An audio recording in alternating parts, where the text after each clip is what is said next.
Shaving Cadre fans, diabetic keto fans, convex honing fans.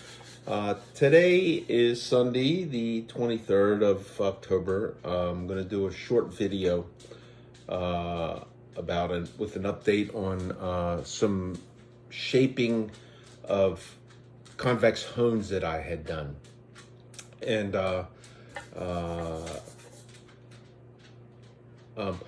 I got some stuff. I'm real happy with how things turned out. I shaped actually 2 Arkansas stones today. It went much quicker than I anticipated, and I did some things different, and I would probably do follow some of that same thing in the future had I done that again. And with great thanks to John, that would be his screen name is JPO, the gentleman from Norway who was really the primary inspiration for me to pursue the use of double curving stones and following the ancient grinder's handbook from 1840. And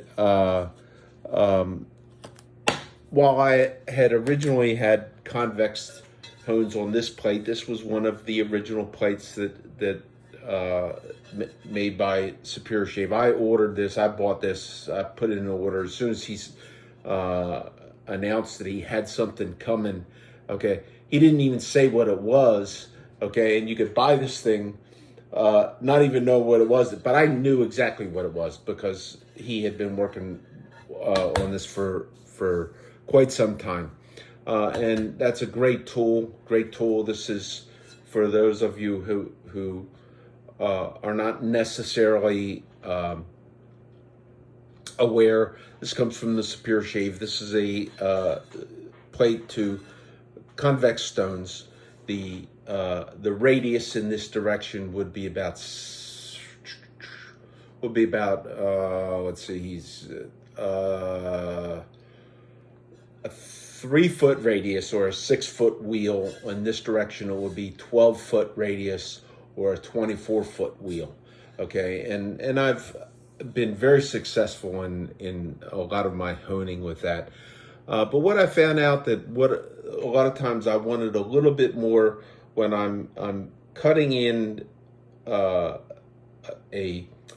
concave bevel. Sometimes I want to do what I call a back bevel and get into this back part a little bit more. And some of the smaller razors, I needed a little bit more curve to get a little bit further down. Okay, and even on bigger razors, I may have wanted to do a multiple curves where I get a further hollowing of the bevel. John had used a flexible diamond plate, and I was very surprised. And he posted a video on the Shaving Cadre. By the way, my commercial for the Shaving Cadre, the greatest shave forum on the face of the earth. Go there, www.theshavingcadre.com. So he posted a video, he made it on YouTube, and he posted it over there of how he does that. And, I was surprised when he had said, initially he said, he convexed an arc in about 2 hours. And the first one that I did, it was like, I can't remember how many hours it is. And I know Jared, did that 3x10, that was like a career or whatever. It's like they should hand out certificates for people that do that. I did this one, and this one is a soft arc. This one took me, about 6 hours in the way what I was doing with silicon carbide, powder and coarse grits of wet dry sandpaper. My methods changed. Today I did two, a translucent arc and another soft arc, and I got some diamond plates. And where I kind of got the idea was when I dropped my my two-sided arc and chipped the corner off of it, I took this diamond flattening plate, and I wanted to take the sharp edges off of it. And I actually was very surprised how, and this is not an Atoma. This is a knockoff or something like that, and I don't even know what really the grit is on this, but it's a pretty coarse thing. But I was very surprised at how easily it knocked off the corners on that arc. So then I went a little bit further along, and I was looking for one of those ice skate sharpeners, and they're apparently made in Norway, okay, where they do a lot of sharpening on ice skates. But what I did find was I found this is a nanohone plate, and this looks like it's on a fiberglass backing. This has an adhesive on it. I didn't peel the adhesive off and stick or anything. And that says 60. I don't know if that's a 60 grit or whatever. But this will actually flex a little bit both ways. Okay, and this was a quick way. This doesn't cut as well as the other one that I got, which is an Atoma replacement thing. But you can put these on, and I'll link in some pictures. Maybe I'll see if I can show them in, okay, of a couple with this. And what I did, I followed the way that John did it, where he had a bridge on the sink, and he kind of let the plate kind of flex down a little bit, and I think his original one, he propped it up, and when I saw how he did this one where he did the video, he actually used a magnet on there to pull it down. That one is a little bit more flexible than this. This is, I don't know if there's necessarily, I don't know if there's metal in here. It's certainly, like I said, it'll flex both ways, and just setting it on the high spots of that bridge and letting that come down, and there'll be a picture. I think you'll be able to see how. Let's see what pictures I got. Okay, here's one where I'm kind of pushing on it with my thumb, pushing it down, and then here's one with a stone on it. And just the weight of the stone, you can kind of get that curvature going. And I started, and that one was a little bit slow cutting. Okay, I did not like that as much. I would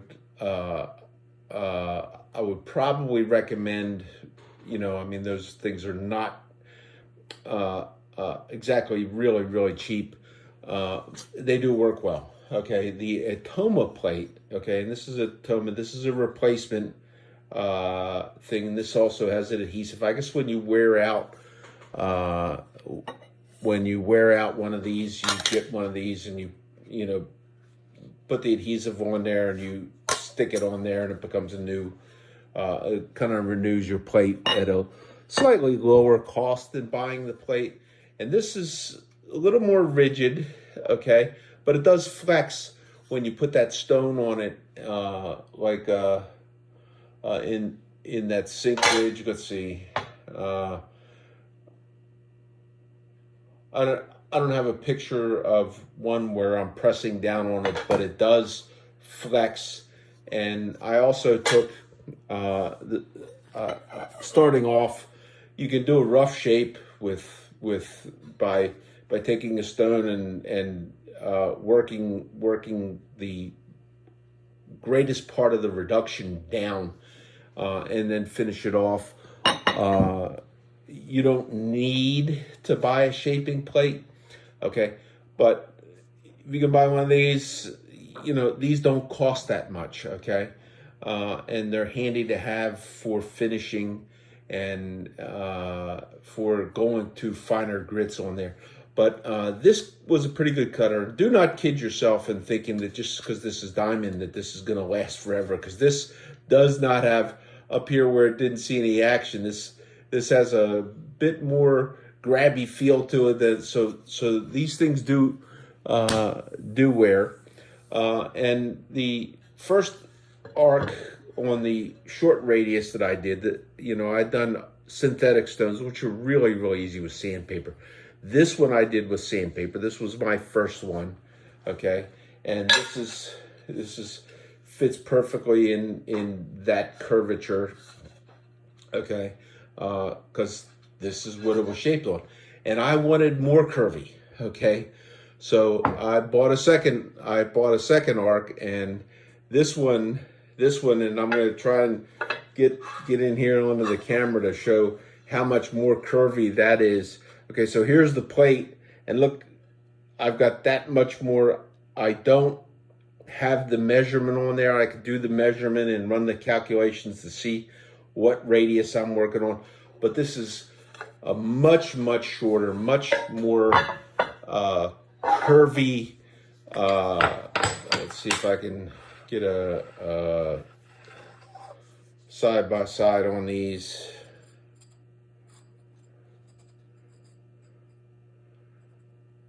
I don't. I'm liking this. And another interesting thing I found, and I saw John do it, where he would, since he was working on that sink bridge with a bendy plate on there, and I find out that by, he did some this way to get a curve this way, to where he had a compound where it basically has some sort of ellipse. And I found that in working with this, you can as you're shaping it, you can give it a little bit of a twist, and you can work off the corners a little bit more. And I'm thinking that probably before a fancy pants shaping plate with sandpaper, that's probably what they did, or they probably took tools or whatever did it. And this is, let's see, this is the new one, okay, and this is flat, so you can kind of see how much curve that I've got on that. I've got a pretty good amount of curve. I've got some curve this way to where this will just kind of free spin on there. So I have an ellipse. I'm real happy with this. I'm hoping that that this will give me what I want in creating a larger back bevel. I also I bought a translucent arc. I wanted to try that, and in my initial look and see with this, what I found was, my opinion, and I'm not so sure yet, but I seem to think that translucent was a better cutter than the black arc that I had. Now, is it the amount of burnishing and the finishing grit that I put on it? I'm not really sure. I took this, and this went quicker. I would have expected. Now, this is a 2x6. This is not like a 3x8, okay? But you could do one of these in a day if you use one of those plates and get rough shape and all that kind of stuff. And this went on to this plate this way, and I ultimately, after I got a rough shape, went with I didn't have any real durable 60 grit silicon carbide sandpaper, so I used 80 and then worked it around a little bit, and it needed a little bit more, so I dropped a little bit of silicon carbide powder on there. And in the past, for something like this, when I first did this one, I probably went through, a bunch of those sheets. I only used one on this one right here because I had done most of the bulk of the work with these plates. And this one here, you got to watch. It's probably not as much. I've probably wore it down a little bit. But this is put some scratches in there that really you got to put some elbow grease in there to work them off. So now I have, because what I wanted, I have the two-sided arc that I have. This is in this same shape. That is a 3x8. This is a 2x6. It has the soft side, and then it has the I don't know if it's black, hard black. It's not a surgical black, but they're bonded together. and I wanted to have one by itself. Now, in honing, and working with these and shaping these things, I got, I had some time to think, and I was thinking about honing with convex shaped stones. Okay, and there's, just like in shaping the stone, there's kind of like a craft and art to it, where it's not so much a science like the very popular methods of triangular prismatic triangle honing, where everything's got to be perfect and that kind of stuff, and then working on those perfect geometries, and then having to exert the changing in your strokes that you use, and do the rolling X, and do the whatever it is you do, and how much you torque and all that kind of stuff. I found you do that, but you do that all the time on this, and even in shaping shaping this one right here, it was like I'm on, and so sometimes you're doing you're kind of giving it what it needs, and that's a lot of times what I'm doing when I'm honing on convex, where I'm looking at the edge, I'm evaluating the edge. I'm not concerned with how perfect or imperfect is the geometry of this razor. I'm only concerned with what do I have to do, what do I have to use to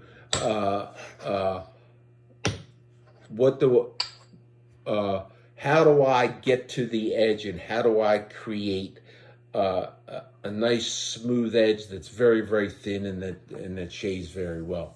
So that was a thought that I had as I'm doing the shaping, and I thought, because I did play with this a little bit to kind of burnish it, and I have like this beater razor around here, and I'd initially thought I would try, because a popular honing method is to do it in your hand, where you hold the hand and you go with the razor and that kind of stuff. I think that's very, very hard to do on a convex. On a convex, I want this down. I want this down on a stone holder, or on a something, and I want this to be pretty much steady, and I want to be working against the curve on this. I don't want to be having to go like this and having all these things going.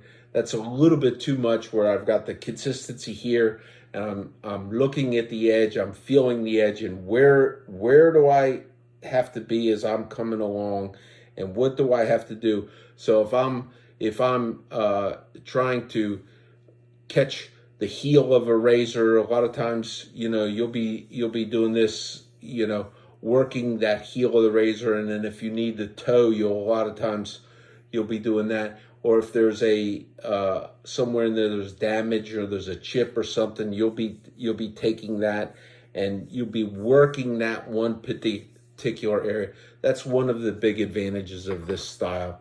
So another thing that came in when I got I forget who it was. I saw Jared got some of these rust eraser type things to clean stones and that kind of stuff, and I got a couple of those kind of things. They do work well, because it's like, particularly on the Suhiro 20K, this thing like gets really filthy really, really quick, and they even have a cleaning stone that comes with it, but it's a 400 grit, which may be a little bit more coarser of a grit, but it does clean the stone.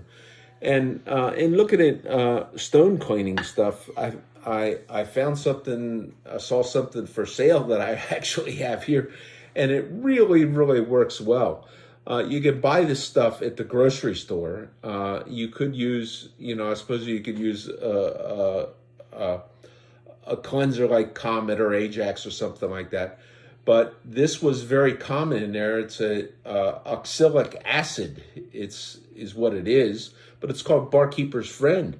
And I found that in the cleaning, because the last time I used this, I didn't clean it. And I left it sitting around dirty, and I put a little bit of I tried the eraser, and yeah, it works okay. But then once these things kind of wear, and I thought, well, let me try this. Sprinkle a little bit of oxalic acid on there, wet that. It goes into a paste, and it's a metal polishing abrasive. It is the best abrasive for, and it's recommended for all clad stainless steel cookware, which you do not want to scour that. You do not want to scratch it. All you want to do is clean that, and you can clean and polish that and get a shine. And so that'll be like my stone cleaning stuff. So that's what I got. I'm anxious to get in there. Maybe I'll get a honing video in. It won't be this weekend, but I'll be able to get a honing video using this stuff.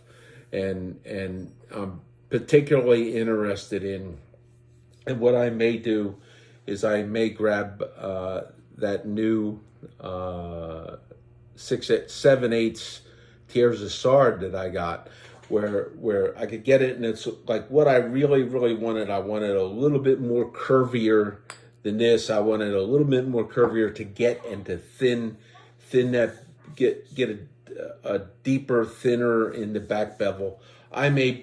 What I may do is, and I may never even touch the edge on that. Just get in here and just carve away a little bit into way behind the edge, and see how it works out. So that's where I'm on this. Let's see. I had quite a number of great interactions with some really interesting folks that are interested in this and what they in doing this. There's a gent, and I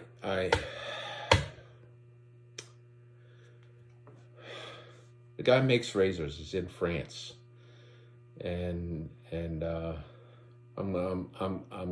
gonna look this up, because he 3D printed a plate, and he actually offered to get me one.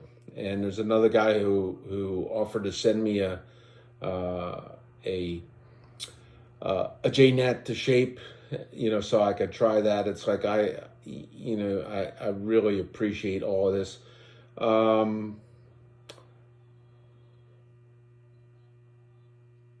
The gent's name is, okay,